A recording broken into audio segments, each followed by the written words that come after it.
আমরা amino acids করছিলাম। Amino অ্যাসিডসে আজকে আমরা আলফা অ্যামিনো অ্যাসিডের সিনথেসিস গুলো করব, যেগুলো তোমাদের সিলেবাসে আছে। আলফা অ্যামিনো অ্যাসিড সিনথেসিস বা আলফা অ্যামিনো অ্যাসিডের সংশ্লেষণ।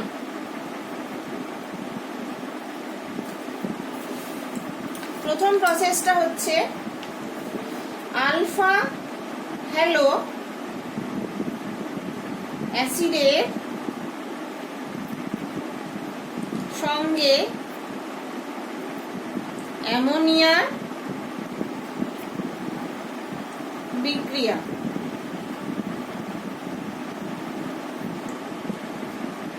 Reaction of ammonia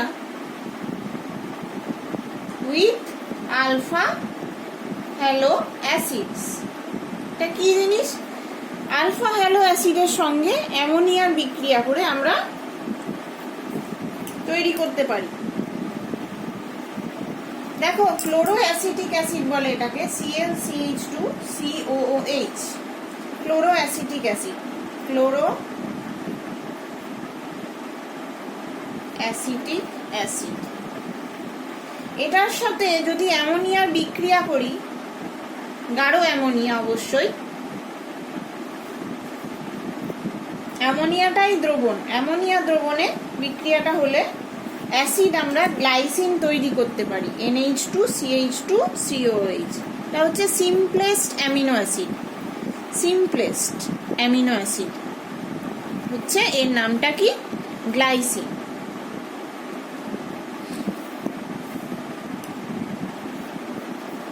যদিও এক্ষেত্রে বিক্রিয়াজাত পদার্থের পরিমাণ খুব কম হয়।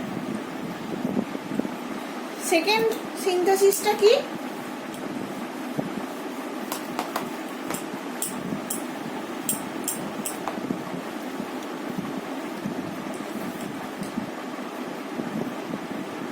Gabriel phthalimide synthesis. Gabriel phthalimide synthesis. এই পদ্ধতিতে প্রথমে ইথানলীয় KOH এর সঙ্গে থ্যালিমাইড, থ্যালিমাইড বলে একটা যৌগ আছে, সেটার বিক্রিয়া পটাশিয়াম থ্যালিমাইড লবণ তৈরি করা হয়। লবণ তৈরি হয়ে গেল। এই লবণের সঙ্গে আবার ওই ক্লোরো অ্যাসিটিক অ্যাসিড যেটা, সেটা উত্তপ্ত করলে উৎপন্ন পদার্থকে, যে প্রোডাক্টটাকে, সেটাকে আবার লঘু HCl দিয়ে উচ্চ তাপে আর্দ্র বিশ্লেষিত করলে, উচ্চ তাপে আর্দ্র বিশ্লেষণ করা হলো প্রোডাক্টটাকে, তাহলে আমরা সেখান থেকে গ্লাইসিন পাই। এবার এই রিঅ্যাকশন করে আমরা দেখাবো।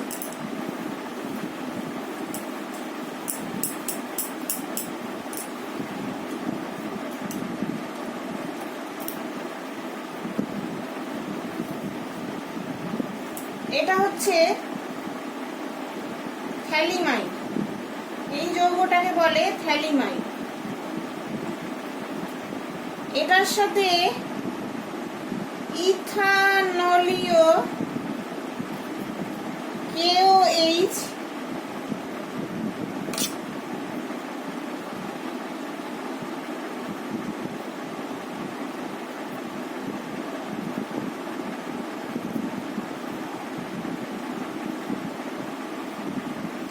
পটাশিয়াম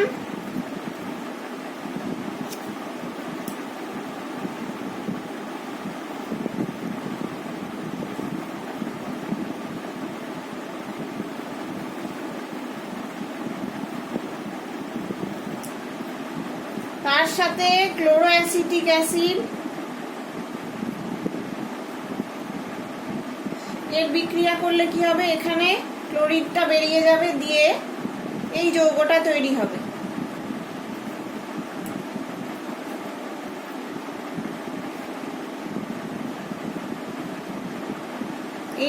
CH2 COH আর HCl করে KCl করে বেরিয়ে যাবে। এইটাকে আবার আর্দ্র বিশ্লেষণ করতে হবে। এই যে প্রোডাক্টটা সেটাকে আবার আর্দ্র বিশ্লেষণ করতে হবে টেম্পারেচার দিয়ে in the presence of HCl। তাহলে আমরা কি পাবো না থ্যালিক অ্যাসিড পাবো,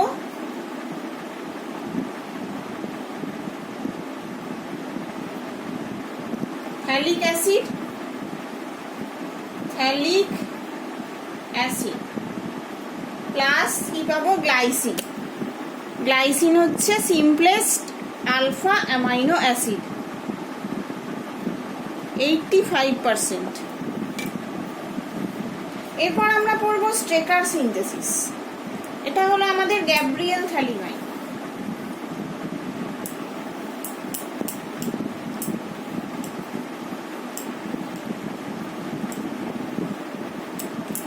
এবারে পড়বো আমরা স্ট্রেকার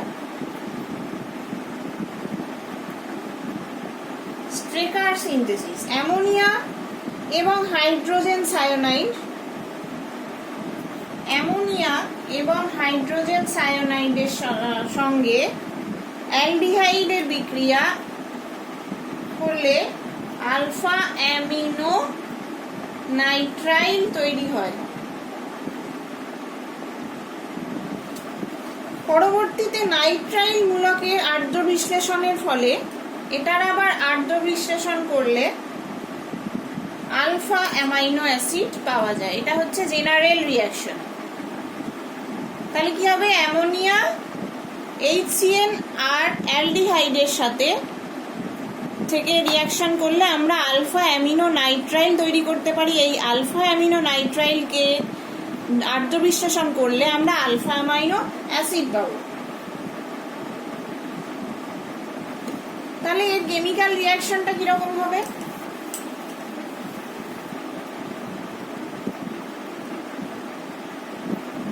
অ্যালডিহাইড দিলাম, এটা হচ্ছে aldehyde plus ammonia plus HCN। এটা করলে আমরা আলফা অ্যামিনো নাইট্রাইল পাবো আর CHCN NH2 alpha amino nitrile. এটাকে আবার জলের মানে অ্যাসিডের প্রেজেন্সে হিট করলে আমরা পাবো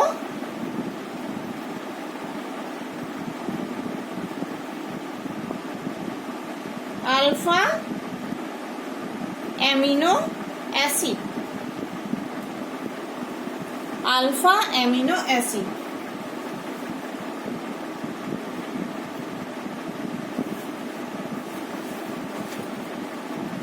এইগুলো গেল হচ্ছে আমাদের সিনথেসিস, যেটুকু তোমাদের সিলেবাসে আছে। এবার আমরা অ্যামিনো অ্যাসিডের ধর্মগুলো পড়বো বা প্রপার্টিজ অফ অ্যামাইনো অ্যাসিডগুলো পড়বো।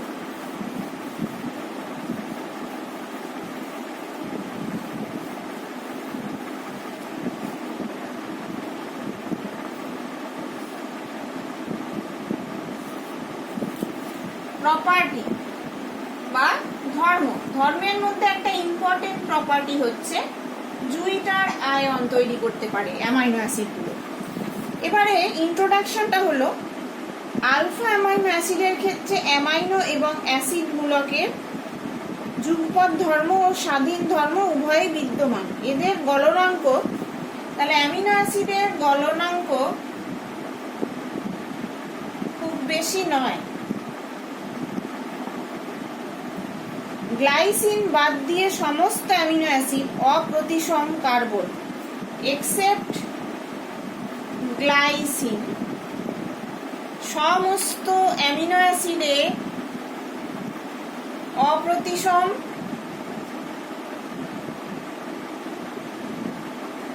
কার্বন থাকবে বা কাইরাল কার্বন। কাইরাল কার্বন বলতে কি না, কার্বনের চারটে আর গ্রুপ আলাদা, R1 R2 R3 R4 যদি এরকম হয় তাহলে সেই কার্বনকে আমরা বলবো অপ্রতিসম কার্বন।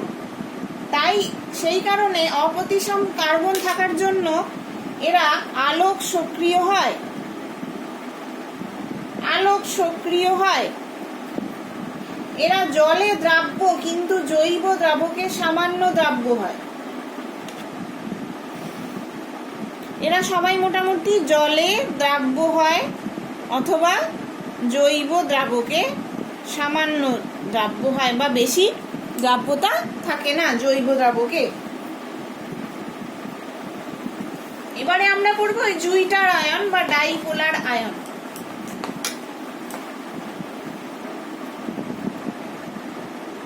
দেখো, অ্যামিনো অ্যাসিডের ক্ষেত্রে একটা NH2 গ্রুপ থাকে আর একটা আম্লিক মূলক থাকে, আমরা জানি।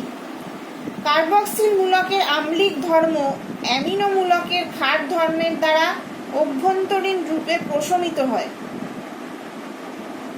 একটি লবণ সৃষ্টি করে। তাহলে এর যে ক্ষারীয় ধর্ম সেটা কি না, ও H+ ছেড়ে দেয়। আর অ্যামিন কি করতে পারে, H+ অ্যাকসেপ্ট করতে পারে, H+ ডোনেট করতে পারে COH, আর এরা একটা প্রশম অণু তৈরি করে। এক্ষেত্রে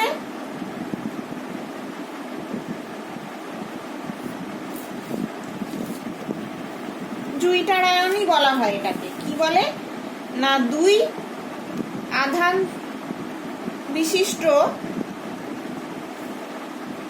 একটা আয়ন সৃষ্টি করে। কিরকম হবে না, যদি আমরা গ্লাইসিনের ক্ষেত্রে ধরি, ধরো এই কার্বনটা এরকমই থাকলো আর COO-, তাহলে এটা নিশ্চয়ই প্রশম বা নিউট্রাল। এই 2 আধান বিশিষ্ট আয়নকে ডাইপোলার আয়ন, এই আয়নটাকে বলে ডাইপোলার আয়ন অথবা জুইটার আয়ন। কার্বক্সিলিক মূলকের আম্লিক ধর্ম ও অ্যামিনো মূলকের ক্ষার ধর্মের সাহায্যে অভ্যন্তরীণ রূপে প্রশমিত হয়ে একটি লবণের সৃষ্টি করে। এটা একটা লবণ, প্রশমিত হয়ে লবণের সৃষ্টি করে, একে অভ্যন্তরীণ লবণ বলে। এই অভ্যন্তরীণ লবণই জুইটার আয়ন হিসেবে প্রচলিত। এই অভ্যন্তরীণ লবণও বলা হয় এটাকে, সেটাকেই আমরা বলি ডাইপোলার আয়ন আর জুইটার আয়ন। এই জুইটার আয়নের গঠনের জন্য গ্লাইসিনের ডাইপোল মোমেন্ট খুব বেশি হয়। এটা যেহেতু চার্জড কম্পাউন্ড, চার্জড আছে, চার্জের জন্য কি হবে, এর ডাইপোল মোমেন্ট খুব বেশি হবে এবং এর গলনাঙ্ক খুব বেশি হবে। ডাইপোল মোমেন্ট বেশি হলে গলনাঙ্ক বেশি হবে। এটা শুধু গ্লাইসিনের ক্ষেত্রে। গ্লাইসিন বা অন্যান্য অ্যামিনো অ্যাসিডের জুইটার আয়ন উভধর্মী হওয়ায় এরা প্রোটিন গ্রহণ কিংবা বর্জন করতে পারে। আচ্ছা, ক্ষারীয় দ্রবণে এরা প্রোটন বর্জন করে। তাহলে এরা প্রোটন বর্জনও করতে পারে, অ্যাকসেপ্টও করতে পারে। তাহলে কি বেসিক বা দ্রবণে, ক্ষারীয় দ্রবণে এরা প্রোটন বর্জন করবে। তাহলে কিভাবে থাকবে, NH3+ CH2COO-, এই যে ডাইপোলার আয়নটা, সেটাকে আমরা যদি ক্ষারীয় দ্রবণে নিই, ধরো সোডিয়াম হাইড্রোক্সাইড ক্ষারীয় দ্রবণে, তাহলে এটা প্রোটনটা বর্জন করে Na++H2O এইভাবে থাকবে অ্যানায়নিক ফর্মে। আবার অ্যাসিড দ্রবণে কি হবে, অ্যাসিড দ্রবণে যেখানে H+ এর পরিমাণ বেশি, সেখানে কি করবে, CH2COO-, যদি আমরা HCl নিই তাহলে এটা এরকমই থাকবে আর এটা প্রোটনটা অ্যাকসেপ্ট করবে, দিয়ে এইরকম ভাবে থাকবে ক্যাটায়নিক ফর্মে। জলীয় দ্রবণে কিভাবে থাকবে, জলীয় দ্রবণে অ্যামিনো অ্যাসিড অ্যানায়নিক, ক্যাটায়নিক এবং ডাইপোলার আয়নের মধ্যে একটি সাম্যাবস্থার সৃষ্টি করে। এটা সাম্যাবস্থা হিসেবে থাকবে জলীয় দ্রবণে।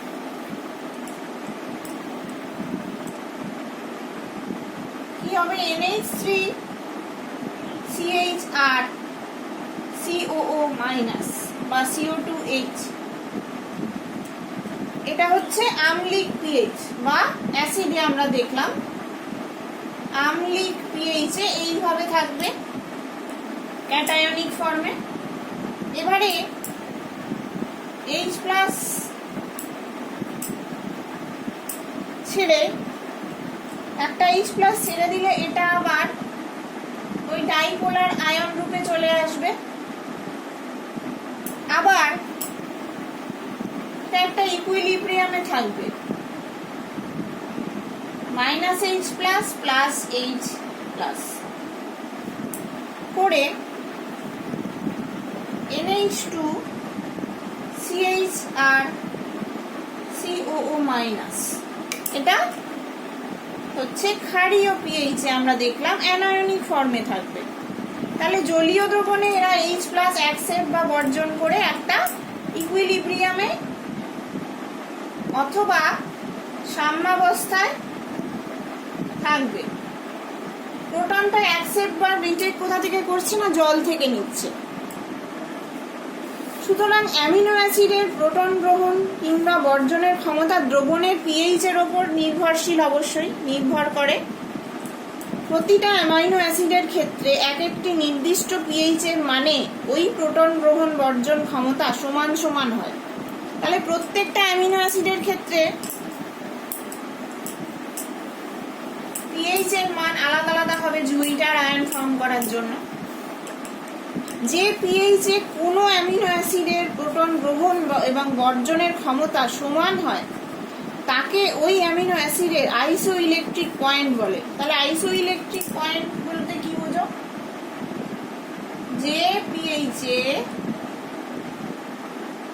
যে পিএইচ এ প্রত্যেকটা অ্যামিনো অ্যাসিডের প্রোটন বর্জন বা প্রোটন গ্রহণ করার ক্ষমতা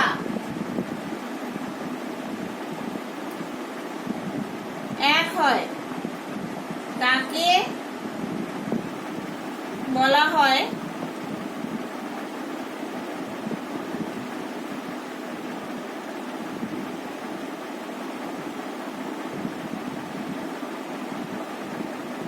আইসোইলেকট্রিক পয়েন্ট or PI। এই পিএইচ এ ডাইপোলার আয়নের ঘনত্ব সর্বাধিক। পাশে অ্যালানিনের ক্ষেত্রে টাইট্রেশন কার্ভ দেখানো হচ্ছে। অ্যালানিনের ক্ষেত্রে আমরা দেখাবো একটা টাইট্রেশন কার্ভ যার আইসোইলেকট্রিক পয়েন্টের পিএইচ হলো 6।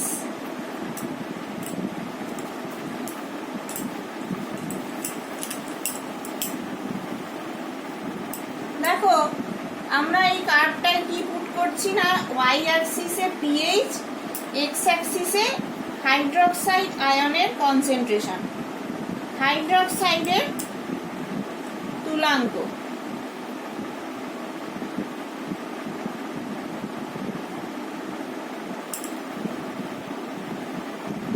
এবারে আমরা এইদিকে বরাবর হাইড্রক্সাইড আয়ন তাহলে বাড়ছে, যখন হাইড্রক্সাইড আয়ন কম থাকছে বা অ্যাসিডিক পিএইচ এ ওটা ক্যাটায়নিক হিসেবে থাকছে। তারপর পিআই তে যাচ্ছে, এটা হচ্ছে পিআই বা আইসোইলেকট্রিক পয়েন্টে এরা সমানভাবে থাকছে আর কি, মানে আনচার্জ অবস্থায় থাকছে, নিউট্রাল অবস্থায়। তারপরে এটা আবার অ্যানায়নিক ফর্মে চলে যাচ্ছে। তাহলে একটা হচ্ছে এখানটা হচ্ছে তোমার PK1, মানে এখানে একটা হাইড্রোজেন বেরোচ্ছে। এটা হচ্ছে পিআই যেখানে একই মানে দুটো, একটা প্রোটন একটা নিউট্রন, মানে নিউট্রাল অবস্থায় থাকছে। আর এইটা পার্টটা হচ্ছে PK2। তাহলে এটা হচ্ছে RCH CO2H NH3। পিআই তে কি হচ্ছে RCH CO2 মাইনাস NH3। আর এটাতে কি হচ্ছে RCH NH2 CO মাইনাস। এটা বেশি হাইড্রক্সাইড আয়ন কনসেন্ট্রেশনে অ্যানায়নিক থাকছে, মাঝামাঝি অবস্থা এটা হচ্ছে আইসোইলেকট্রিক পয়েন্ট। এটা অ্যালানিনের ক্ষেত্রে 6, আর অ্যাসিডিক কন্ডিশনে বা হাইড্রক্সাইড আয়ন যখন কম থাকছে তখন এটা ক্যাটায়নিক ফর্মে থাকছে। তাহলে চিত্রটা বোঝা গেল। এবার হচ্ছে আমরা আইসোইলেকট্রিক পয়েন্ট কি করে ডিটারমাইন করব বা নির্ণয় করব।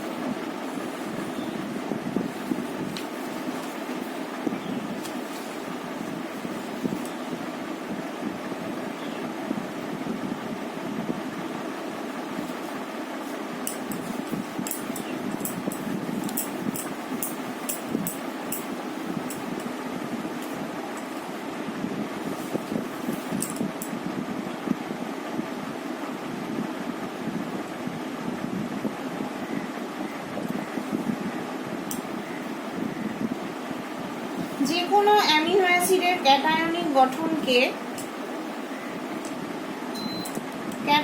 গঠনকে প্রারম্ভিক অনুরূপে ধরে প্রারম্ভটা আমরা ক্যাটায়নিক ফর্ম দিয়ে করব।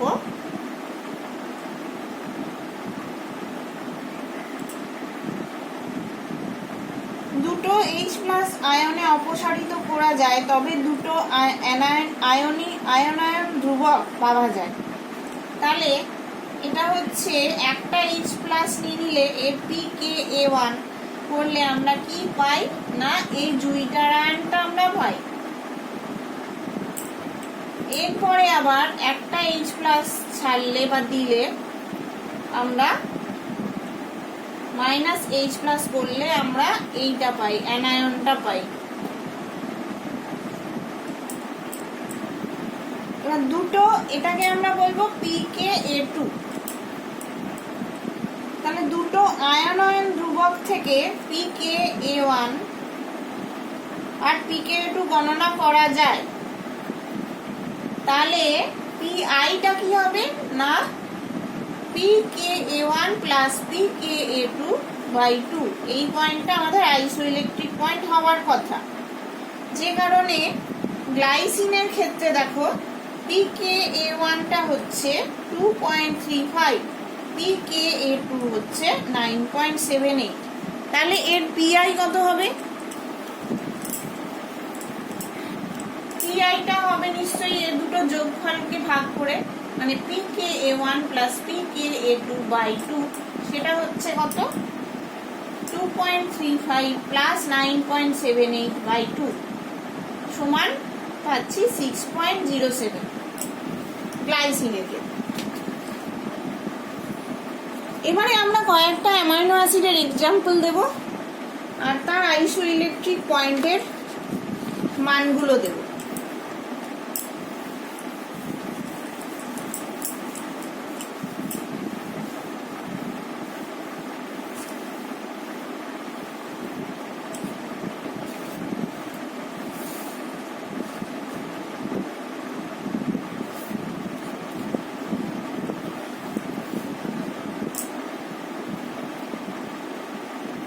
আইসোইলেকট্রিক পয়েন্ট 6, লিউসিনের আইসোইলেকট্রিক পয়েন্ট 6, আইসোলিউসিনও 6, ফিনাইল অ্যালানিন, এগুলো হচ্ছে এসেনশিয়াল অ্যামাইনো অ্যাসিড আমরা জানি 5.9। Threonine 5.6, methionine 5.74, arginine 10.76। এটা বেশি অ্যামাইনো অ্যাসিড, এর পিআই অনেক বেশি আর্জিনিন। আর অ্যাসপার্টিক অ্যাসিডে দেখো এটার পিআই কম 2.9। এটা অ্যাসিডিক অ্যামাইনো অ্যাসিড, এরা বেসিক অ্যামাইনো অ্যাসিড। এটা আমাদের গেল আইসোইলেকট্রিক পয়েন্ট বা জুইটার আয়ন। এরপরে তোমাদের যেটা আছে নিনহাইড্রিন রিঅ্যাকশন, যেটা করে আমরা প্রোটিনের শনাক্তকরণ করতে পারি। এটা হচ্ছে প্রোটিনের একটা টেস্ট। আর প্রোটিনটা কি না অনেকগুলো অ্যামাইনো অ্যাসিড মিলে যে কমপ্লেক্স যৌগটা তৈরি করে তাকে আমরা প্রোটিন বলি। এগুলো তোমাদের বেশি কিছু নেই।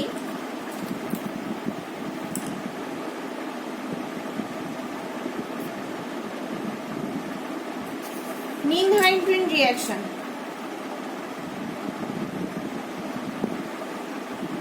নিনহাইড্রিন রিঅ্যাকশন প্রোটিনের বা পেপটাইড শনাক্তকরণের জন্য সর্বাপেক্ষা প্রচলিত বিক্রিয়াটি হলো নিনহাইড্রিন বিক্রিয়া, এটা আমরা জানি। তাহলে লিথিয়াম অ্যাসিডের উপস্থিতিতে নিনহাইড্রিনের দ্রবণের সঙ্গে লিথিয়াম অ্যাসিটেটের উপস্থিতিতে নিনহাইড্রিন দ্রবণের সঙ্গে প্রোটিন দ্রবণ মিশিয়ে উত্তপ্ত করলে দ্রবণটি নীল থেকে বেগুনি বর্ণ হয়। এটা হচ্ছে আমাদের নিনহাইড্রিন টেস্ট।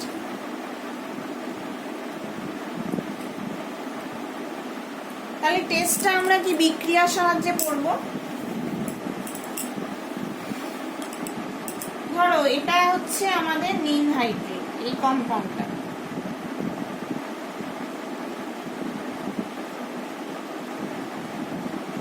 এটা হচ্ছে নিনহাইড্রিন প্লাস এরকম যদি আমরা একটা অ্যামাইনো অ্যাসিডকে নিই, তাহলে lithium acetate LiOAC lithium acetate একটা সল্ট জলীয় দ্রবণে যার pH সমান 9, সেখানে আমরা কি পাচ্ছি না, এই যৌগটা পাচ্ছি যেটার রং নীলাভ বেগুনি। এই স্ট্রাকচারটা কিন্তু খুব ইম্পর্টেন্ট। কনজুগেটেড মলিকুল, দেখো কনজুগেশন আছে, সেই কারণে এটাতে আমরা কালার পাচ্ছি। এটা কি কালার না নীলাভ বেগুনি, প্লাস এখানে একটা অ্যালডিহাইড আর কার্বন ডাই অক্সাইড তৈরি হচ্ছে। তাহলে এই যৌগটা দেখো কনজুগেটেড মলিকুল। এখানে যদি ডাবল বন্ড গুলো নিই, তাহলে এই দেখো পুরো কনজুগেটেড। এটা এই কনজুগেশনের জন্য, কনজুগেশন বা অল্টারনেট ডাবল বন্ডেড থাকার জন্য এটা ইলেকট্রন, খুব ইলেকট্রন রিচ হয় এরা, হ্যাঁ, ইলেকট্রন পরিপূর্ণ কম্পাউন্ড, এবং ইলেকট্রনগুলো ডিলোকালাইজড না এক জায়গা থেকে আরেক জায়গায় রেজোনেন্সের সাহায্যে যেতে পারে বলে এরা খুব কালার্ড হয়। এই ধরনের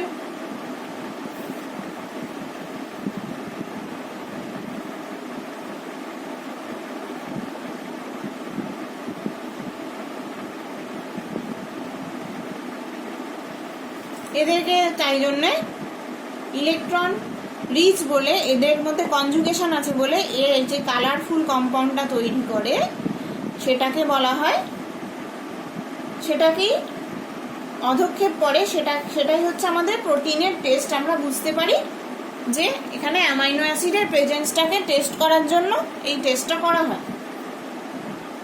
আবার এই নিনহাইড্রিন রিঅ্যাকশনে বলয়ের মধ্যে বা রিং এর মধ্যে যে আলফা অ্যামিনো গ্রুপ যদি থাকে, যে ক্ষেত্রে যেমন ধরো প্রোলিনের স্ট্রাকচারটা কিরকম আমরা আগে পড়েছি। এই যে এইটা হচ্ছে আমাদের সাইক্লিক অ্যামাইনো অ্যাসিড, এর একটা উদাহরণ হচ্ছে প্রোলিন, NH। দেখো এটা এই NH-টা একটা 5 সদস্য বলয়ের মধ্যে উপস্থিত। এর ক্ষেত্রে কিন্তু আমরা নিনহাইড্রিন টেস্ট এদের ক্ষেত্রে পজিটিভ পাবো না।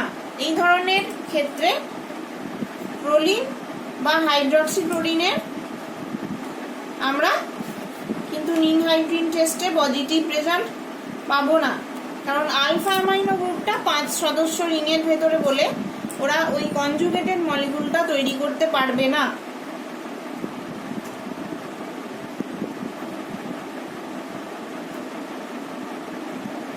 তাহলে আজকের মতন এইটুকুই থাকলো। তোমাদের আমি অ্যামিনো অ্যাসিডটা পড়িয়ে দিলাম। এর পরের দিন আমি তোমাদের কার্বোহাইড্রেট পড়াবো। তার মধ্যে যদি তোমরা কিছু পড়তে চাও তাহলে আমাকে জানাবে। আজকের মতন এইটুকুই থাকলো।